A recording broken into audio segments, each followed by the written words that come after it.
हाँ तो बच्चों हम लोग अभी प्रेजेंट टाइम में अपना थर्ड यूनिट देख रहे हैं।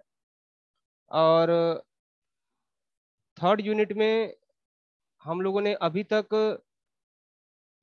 ये देखा कि हम लोग ओएसआई लेयर के नेटवर्क लेयर के बारे में डिस्कस कर रहे हैं अभी अपनी इस थर्ड लेयर में, जिसको जो हमारी नेटवर्क लेयर है इसको हम लोग क्या कहते हैं कि काफी इंपॉर्टेंट है ये ओएसआई लेयर में। और इसका जो की फीचर है वो की फीचर क्या है कि पैकेट को एक जगह से दूसरी जगह सेंड करना, या फिर कहें कि डिलीवर करना। पैकेट को एक जगह से दूसरी जगह तक डिलीवर करने के लिए कहीं ना कहीं दो तरीके के एड्रेसिंग की जरूरत होती है। एक आपकी फिजिकल एड्रेसिंग होती है और दूसरी आपकी लॉजिकल एड्रेसिंग होती है।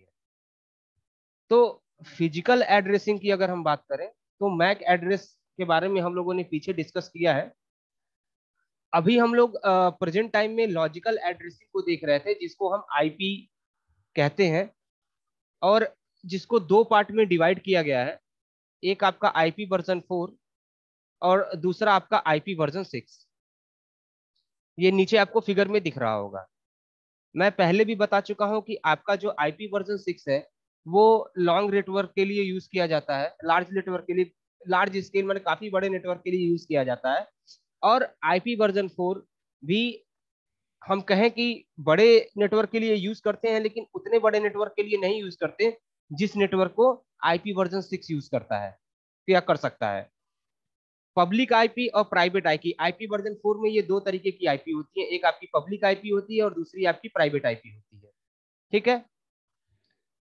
पब्लिक आईपी किसे कहते हैं और प्राइवेट आईपी किसे कहते हैं, इसके बारे में मैंने पिछली क्लास में डिस्कस किया है कि पब्लिक आईपी वो आईपी होती है जिसके लिए हमें पे करना पड़ता है। जिसके लिए हमें पे करना पड़ता है, जिसका मतलब क्या है कि इंटरनेट की अगर हम बात करें तो जब भी हम इंटरनेट को यूज करेंगे तो हमें उसके लिए आईपी को परचेस करना होगा। लेकिन अगर हम प्राइवेट नेटवर्क की बात करें, जैसे कि हम लोग अपने कॉलेज की ही बात करते हैं, तो कॉलेज में जितने कंप्यूटर, जितने नोड एक दूसरे से कनेक्टेड है, उनको आपस में पैकेट को या डाटा को शेयर करने के लिए उसको इंटरनेट की जरूरत नहीं है। जैसे सिंपली मैं आपको यहाँ पे समझाना चाहता हूँ, एक मिनट। सपोज कीजिए कि ये आपका एक लैन है और ये आपका एक दूसरा लैन है, और बीच में जो है ये आपका है इंटरनेट। ये जो गोल गोल मैं बना रहा हूँ ये समझ लीजिए राउटर है।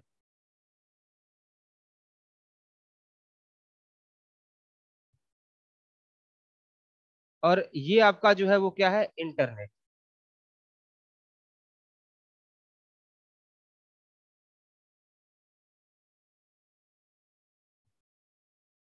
ठीक है। अब यहाँ पे सपोज कीजिए नंबर ऑफ सिस्टम है कई सारे,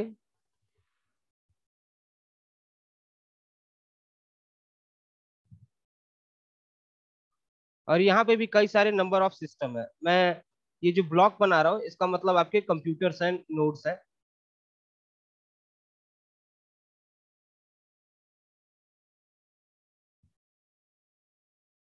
ठीक है ना। इसको हम लैन 1 कह रहे हैं।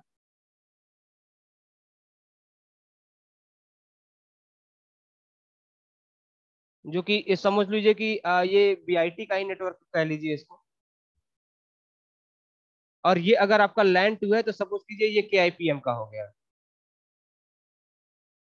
अब देखिए, मैंने आपको पहले बताया है कि क्लास ए हो, क्लास बी हो, क्लास सी हो, तीनों के अंदर एक रेंज को प्राइवेट करके रखा गया है, ताकि कोई भी प्राइवेट नेटवर्क उसका यूज करके अपने लैन को कॉन्फ़िगर कर सके।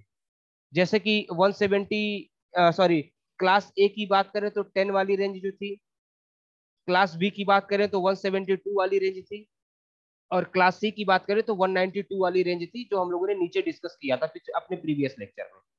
तो सपोज कीजिए कि इसने अगर 10 डॉट वाला सीरीज का यूज करके, इस लैन ने इस पर्टिकुलर ऑर्गेनाइजेशन ने अपने इंटरनल यानी कि प्राइवेट नेटवर्क को इसने क्या किया है, सबको आईपी प्रोवाइड की है। ठीक है, सपोज कीजिए, और इसने जो यूज किया है वो 192 वाली सीरीज को यूज किया है।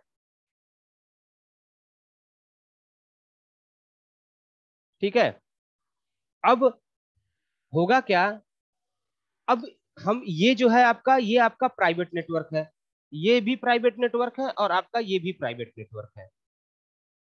ठीक है, और ये आपका इंटरनेट है जो यहाँ पे ये लिखा हुआ है। अब सपोज कीजिए कि इस सिस्टम को अगर इस सिस्टम के साथ कम्युनिकेट करना है, तो ये सिस्टम इस सिस्टम के साथ कम्युनिकेट कर लेगा, इसको कहीं भी इंटरनेट की जरूरत नहीं होगी। क्यों? क्योंकि ये प्राइवेट आईपी के थ्रू आपस में इस ऑर्गेनाइजेशन के जितने भी सिस्टम है वो आपस में इंटरकनेक्टेड है।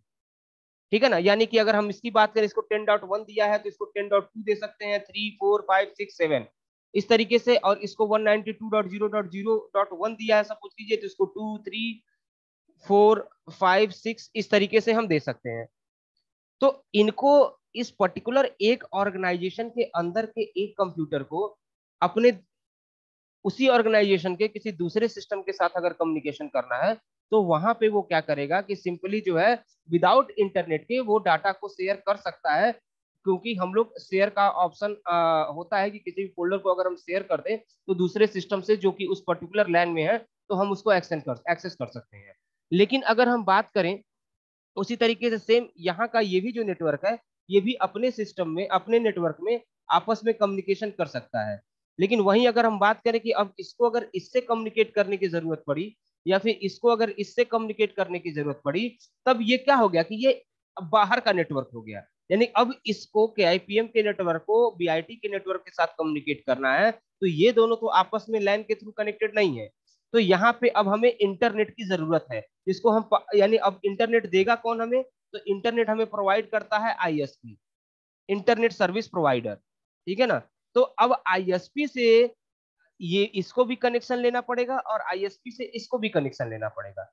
अब ये दोनों जो कनेक्शन आईएसपी से लेंगे, अभी तक देखिए ये जो लैन कॉन्फ़िगर किया उसके लिए इन्होंने जो आईपी यूज की वो ए बी सी क्लास के प्राइवेट रेंज की प्राइवेट रेंज वाली आईपी थी, जिसके लिए उनको कुछ भी पे नहीं करना पड़ा। लेकिन अब इनको चूंकि अब बाहर के नेटवर्क से बात करनी है, तो बाहर के नेटवर्क से बात करने के लिए अब इनको उसकी जरूरत पड़ेगी, किसकी, इंटरनेट की। तो इन्होंने आईएसपी से अपना कोऑर्डिनेशन किया, और आईएसपी से जो लाइन ली, जिसको हम लीज लाइन, लीज मतलब क्या होता है, जब हम किसी चीज को लीज लाइन कह रहे हैं ना, तो लीज लाइन का मतलब यही हुआ कि जब हम किसी चीज को लीज पे ले रहे हैं, और लीज पे ले हम तभी लेते हैं जब हम उसके लिए पेमेंट करते हैं। इसीलिए हम लीज लाइन, कभी कभी आप सुनेंगे कि लीज लाइन एक वर्ड है, इंटरनेट को इसके थ्रू भी जाना जाता है कि हमने ये लाइन लीज पे ली है, तो लीज लाइन हम लोग कहते हैं, जिसके लिए हम पे करते हैं। तो आईएसपी से जब ये भी कनेक्शन लेगा, आईएसपी से जब ये भी कनेक्शन लेगा, और ये जब दोनों कनेक्शन, ये भी आईएसपी से ले रहा है, ये भी आईएसपी से ले रहा है, तो जब दोनों आईएसपी से कनेक्शन लेंगे तो दोनों के लिए, दोनों को उसके लिए क्या करना पड़ेगा, पेमेंट करना पड़ेगा, पे करना पड़ेगा। तो ये जो पेमेंट ये लोग करेंगे, ठीक है ना, तो जब इनके पास पब्लिक आईपी आ जाएगी, जैसे ही पेमेंट करेंगे आईएसपी इनको एक पब्लिक आईपी प्रोवाइड करेगा, और उस पब्लिक आईपी के थ्रू वो इस इंटरनेट का यूज करते हुए इस नेटवर्क के साथ भी कम्युनिकेशन कर सकते हैं। ठीक है, तो यही फंडा है यहाँ पे पब्लिक आईपी और प्राइवेट आईपी का। आईपी वर्जन 4 को इसीलिए कहा गया कि ये दो पार्ट में डिवाइडेड है, एक आपका पब्लिक आईपी और दूसरा आपका प्राइवेट आईपी। ठीक है, ये भी चीज आपको क्लियरली समझ में आ गई थी कि हम इसको 32 बिट लॉजिकल एड्रेस और इसको 4 ऑक्टेट, ये जो जैसे कि आईपी वर्जन 4 का जो की पॉइंट है, वो की पॉइंट क्या था, देखिए ये चीज बताने का मतलब क्या है कि ये जो स्टार्टिंग की जो ये मैं 2-3 स्टेप आपको बताता हूँ, मोस्टली मैं हर लेक्चर में बताता हूँ, उसका रीजन क्या है कि ये आपके दिमाग में बैठ जाए। क्योंकि ये ऐसा पॉइंट है कि ये आपके दिमाग में रहेगा, तभी आप चीजों को सही तरीके से समझ पाएंगे, क्योंकि ये एक तरीके से बेस है। हम अगर 32 बिट कह रहे हैं कि हमारा ये एड्रेस जो है वो 32 बिट का है, तो 32 बिट का क्यों है, उसके पीछे का रीजन क्या है, ये हमारा है। हमने कहा कि आईपी वर्जन 4 आपका 32 बिट लॉजिकल एड्रेसिंग है, तो 32 बिट लॉजिकल एड्रेसिंग का मतलब क्या है, क्योंकि दूसरे पॉइंट में ये लिखा हुआ है कि यहाँ पे 4 ऑक्टेट है। 4 ऑक्टेट का मतलब क्या है कि ये 1 2 3 4 5 6 7 8 डॉट 1 2 3 4 5 6 7 8 डॉट 1 2 3 4 5 6 7 8 डॉट 1 2 3 4 5 6 7 8। यानी कि ये जो चार हैं ये चार ऑक्टेट हो गए। ऑक्टेट कहने का मतलब क्या है कि एक ऑक्टेट में 8 बिट है आपका। और जब इन चारों को कैलकुलेट करेंगे, टोटल बिट को ऐड करेंगे, तो आपका टोटल कितना बिट हो जाता है? आपका 32 बिट। इसीलिए हम कहते हैं कि आईपी वर्जन 4 जो है वो 32 बिट का है, लॉजिकल एड्रेस है, और इसमें 4 ऑक्टेट होते हैं। और अगर हम बात करें इसके रेंज की, तो जैसा कि इसका रेंज 0 से 255 दिखा रहा है, तो अगर इसका रेंज 0 से 255 अगर दिखा रहा है, तो उसका मेन मतलब क्या है कि अगर आप किसी भी एक ऑक्टेट को बाइनरी से डेसिमल में कन्वर्ट करेंगे, यानी 2 की पावर 0 इंटू 1 प्लस 2 की पावर, इस तरीके से जब आप कैलकुलेट करेंगे, तो ये फाइनली कहां तक जाएगा? 255 तक। ठीक है, तो ये चीज हमेशा अपने दिमाग में रखिएगा, इसको मत भूलिएगा, क्योंकि इसी से आपको ये समझ में आएगा कि आईपी वर्जन 4 कैसे आईपी वर्जन 4 है। दूसरी चीज, ये टेबल, ये टेबल भी मैंने आपको क्लियर कट बताई है कि भाई इसको अपने दिमाग में रखिएगा इस टेबल को, क्योंकि आईपी को जो है नंबर ऑफ क्लासेस में डिवाइड किया गया है। Class A, class B, class C, class D and class E. तो ये नंबर ऑफ क्लासेस में डिवाइड किया गया है, जिसकी एक रेंज है। ए क्लास की 1 से लेके 27 तक है, 127 तक है। लेकिन हमने डिस्कस किया है कि 127 जो है, जो यहाँ लिखा हुआ है, ये लूप बैक और डायग्नोस्टिक फंक्शन के लिए यूज किया जाता है। इसलिए हम जो यूज करते हैं आईपी, वो 1 से 126 तक यूज करते हैं। 0.0.0.0 के भी आईपी हम लोग यूज नहीं करते हैं। उसमें नेटवर्क, एक नेटवर्क ऑक्टेट होता है, 3 होस्ट ऑक्टेट होते हैं, ये उसका सबनेट मास्क है। इसी तरीके से क्लास बी की रेंज है, क्लास सी की रेंज है, क्लास डी की रेंज है, क्लास ई की रेंज है। क्लास डी और ई की हम पब्लिक यूज नहीं करता है, हम लोग मोस्टली यूज करते हैं यही 3। और ये जो हम लोग पिछली बार जो न्यूमेरिकल लगा रहे थे, जिसमें हमें इसकी जरूरत पड़ी, ठीक है ना, कि फर्स्ट ऑक्टेट हमारा हायर बिट है। ठीक है ना, तो अगर क्लास ए की बात करें, तो क्लास ए में हमारा फर्स्ट ऑक्टेट का जो हायर बिट है वो क्या है? 0। क्लास बी की बात करें, तो इसमें फर्स्ट ऑक्टेट का जो हायर 2 बिट फिक्स होते हैं। इसका कहने का मतलब क्या है कि ये जो ऑक्टेट का मतलब क्या है कि इसमें जैसे कि जो फर्स्ट ऑक्टेट है ना, ये फर्स्ट वाला ऑक्टेट जिसमें 8 बिट है, 1 2 3 4 5 6 7 8, 8 बिट है। तो अगर ये ए क्लास में 0 है, तो समझ लो कि एक बिट आपकी 0 फिक्स है, बाकी सब 1 होगी। यानी कि एक बिट को आप छोड़ दें, बाकी सबको आप यूज कर सकते हैं। क्लास बी की बात करें, तो इसमें 0 1 पीछे से 2 बिट आपकी फिक्स है, उनका आप यूज नहीं कर सकते हैं, तो बची कितनी? 6, तो 6 बिट का आप यूज कर सकते हैं। क्लास सी की बात करें, तो इसमें 0 1 1 3 बिट फिक्स है, तो स्टार्टिंग से 0 1 1 लिख के उन 3 को फिक्स कर देंगे, और केवल 5 बिट को आप यूज कर सकते हैं। तो ये इसके कहने का मतलब है। ठीक है ना, तो अभी हम जब नीचे यहाँ पे अपना, एक सेकेंड,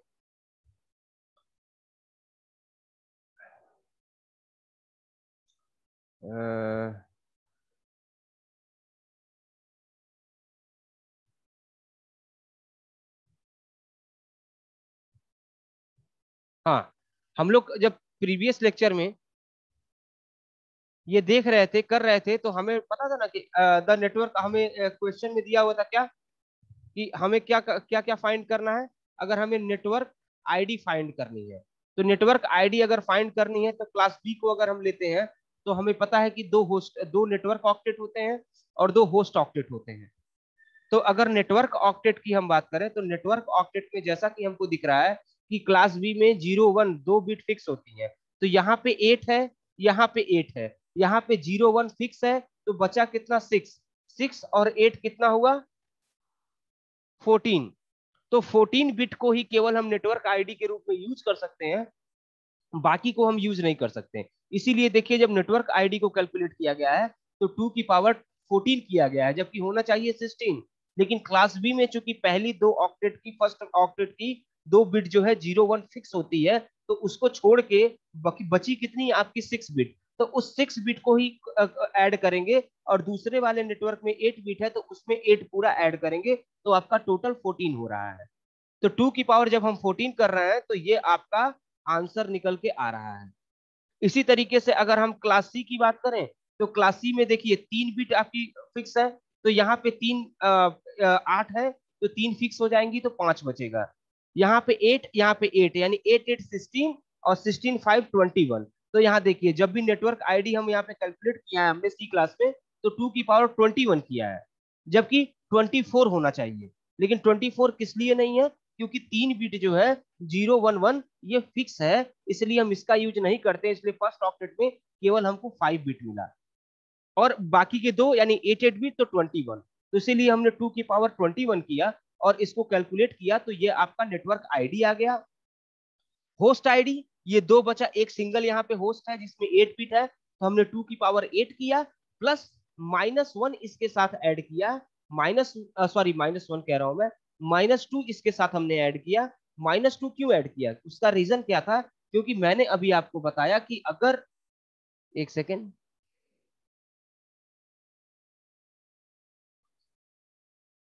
अगर हम इस आईपी की बात करें, सपोज कीजिए किसी भी आईपी की बात कर रहे हैं, जैसे कि वन एससी क्लास की 192.3.4.6, तो इसकी नेटवर्क आईडी क्या होगी, 192.3.4.0, ये इसकी क्या हो जाएगी नेटवर्क आईडी। और होस्ट आईडी की बात करें तो क्या, सॉरी, ब्रॉडकास्ट आईडी की बात करें तो हो जाएगी 192.3.4.255, ये आपकी क्या हो जाएगी होस्ट की आईडी। तो अब क्या है, ना आप नेटवर्क आईडी किसी को असाइन कर सकते हैं, ना आप होस्ट आईडी किसी को असाइन करते हैं, इसीलिए हम ये इस कैलकुलेशन में -2 का भी यूज करते हैं, क्योंकि हम ये जो दो आईडी है यानी कि नेटवर्क आईडी और होस्ट आईडी, इन दोनों का यूज हम पर्टिकुलर यहाँ पे नहीं कर सकते। ठीक है बच्चों, उसके बाद से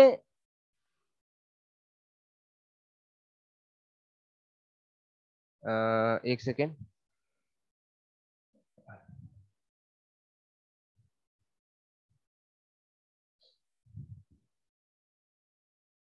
notation of IP, dotted decimal notation. ठीक है, तो डॉटेड डेसिमल नोटेशन में अगर आप देखें तो जैसा कि लिखा हुआ है, in this IP version 4 use to make more compact and easier to read, तो आसानी से रीड करने के लिए, पढ़ने के लिए हम ये डॉटेड डेसिमल का यूज करते हैं। ठीक है, मतलब जैसे ये डॉट डॉट डॉट जैसे हमने कहा 4 ऑक्टेट, तो 4 ऑक्टेट को बाइफरकेट करने के लिए बीच में हम डॉट का यूज करते हैं, तो इसी को हम डॉटेड डेसिमल नोटेशन कहते हैं, या फिर डॉटेड बाइनरी नोटेशन कहते हैं। डेसिमल इसलिए क्योंकि यहाँ पे जब वैल्यू डेसिमल में है और बीच में डॉट लगा है, तो इसको हम डॉटेड डेसिमल नोटेशन कह रहे हैं। और यहाँ पे चूंकि बाइनरी में है, और इसी 128 को बाइनरी में कन्वर्ट किया गया है, 11 को बाइनरी में कन्वर्ट किया गया है, 3 को बाइनरी में कन्वर्ट किया गया है, और 31 को बाइनरी में कन्वर्ट किया गया है, तो इसलिए इन बाइनरी में लिख के अगर बीच में उसको हम डॉट से बाइफरकेट कर रहे हैं, तो इसको हम बाइनरी, डॉटेड बाइनरी नोटेशन कहेंगे। तो जब भी पूछा जाए कि डॉटेड डेसिमल नोटेशन क्या है, फिर डॉटेड बाइनरी नोटेशन क्या है, तो आपको इस चीज को इस तरीके से बना के वहां पे डिफाइन करना होगा। और dot notation are use separate for separated the 4 octet, जैसा कि देखिए यहाँ नीचे लिखा भी हुआ है कि in this IP version 4 is disabled as 32 bit और 4 बाइट्स। ठीक है ना, डॉटेड 4 बाइट का मतलब क्या है, एक बाइट में 8 बिट होता है, तो 4 बाइट हम कह सकते हैं। Dotted notation are use to separated the 4 octet, यानी 4 ऑक्टेट को बाइफरकेट करने के लिए हम डॉटेड नोटेशन का यूज करते हैं। हेक्साडेसिमल नोटेशन क्या है, each hexadecimal notation digit evaluate to 4 bit, this means that 32 bit address has 8 hexadecimal digits। तो यहाँ पे भी भले ही कितना भी वो हो हेक्साडेसिमल में जाए, लेकिन यहाँ पे भी डॉट होगा जो कि उसको बाइफरकेट करेगा।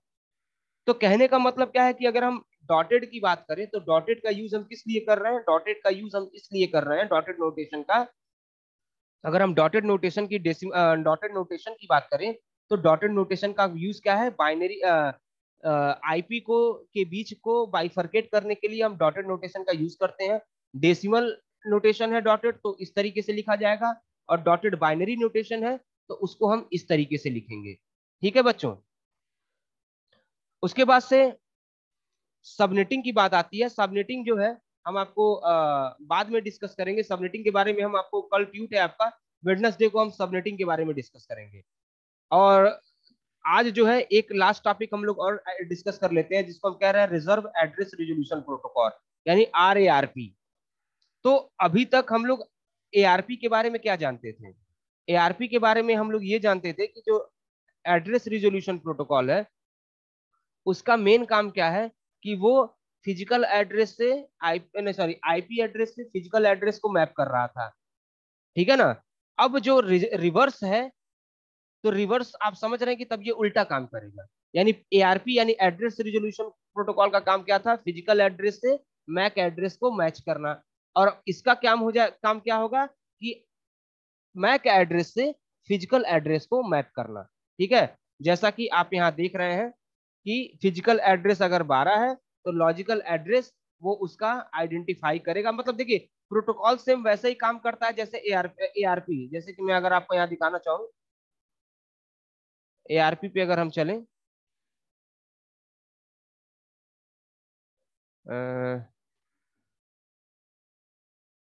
आईपी प्रोटोकॉल, हाँ ARP ये है।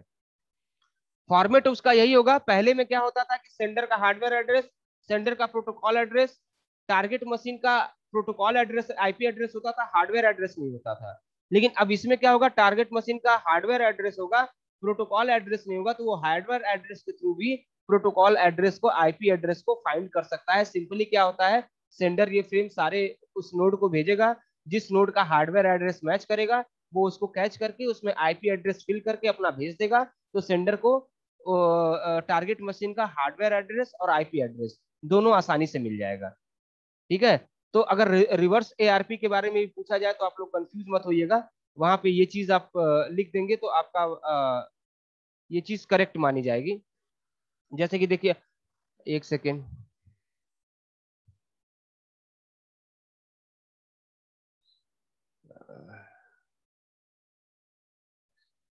ठीक है ना। जैसे कि यहाँ पे आप देखें तो एड्रेस रिजोल्यूशन प्रोटोकॉल की बात करें तो आई इट मैप 32 बिट, सॉरी एक second, reverse ARP is a networking protocol used by a client machine in a local area network to request its internet protocol address from the gateway router. ARP table, the network administrator create a table in gateway router which is used to map the MAC address to corresponding IP address. When a new machine is set up or any machine which do not have memory to store IP address need an address for its own use. So the machine send a RARP broadcast packet which contain its own MAC address in both sender and receiver hardware address field. तो कहने का मतलब क्या है कि जब simply जो main फंडा है RARP का वो यही है कि ARP का उल्टा, ARP में मैक एड्रेस से आईपी एड्रेस को मैप किया जा रहा था और RARP में मैक एड्रेस से फिजिकल एड्रेस को मैप किया, सॉरी सॉरी, अगर हम ARP की बात करें तो उसमें हम फिजिकल एड्रेस से मैक एड्रेस को मैप कर रहे थे, और अगर रिवर्स ARP की बात करें तो इसमें हम मैक एड्रेस से फिजिकल एड्रेस को मैप करेंगे। ठीक है। ये उसके बीच में ARP और RARP के बीच में डिफरेंस भी लिखा हुआ है कि एड्रेस रिजोल्यूशन प्रोटोकॉल इसका रिवर्स एड्रेस रिजोल्यूशन प्रोटोकॉल होता है। It map 32 bit logical address to 48 bit physical address, और इसका काम उल्टा है, ये 48 बिट फिजिकल एड्रेस को 32 बिट लॉजिकल एड्रेस के साथ मैप करता है। Retrieve the physical address of the receiver, retrieve the logical address of the receiver. It is a new address resolution protocol, it is obsolete. ये उसी का part है। तो कहने का मतलब क्या है कि ये रिवर्स ARP था। उसी टाइम मुझे बताना चाहिए था लेकिन थोड़ा सा छूट गया था इसलिए नीचे आ गया।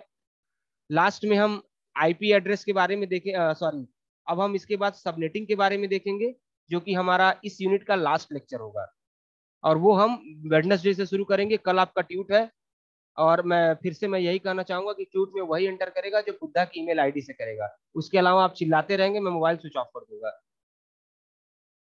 हाँ, और ये तो अब ये बताइए आप लोग कि किसी को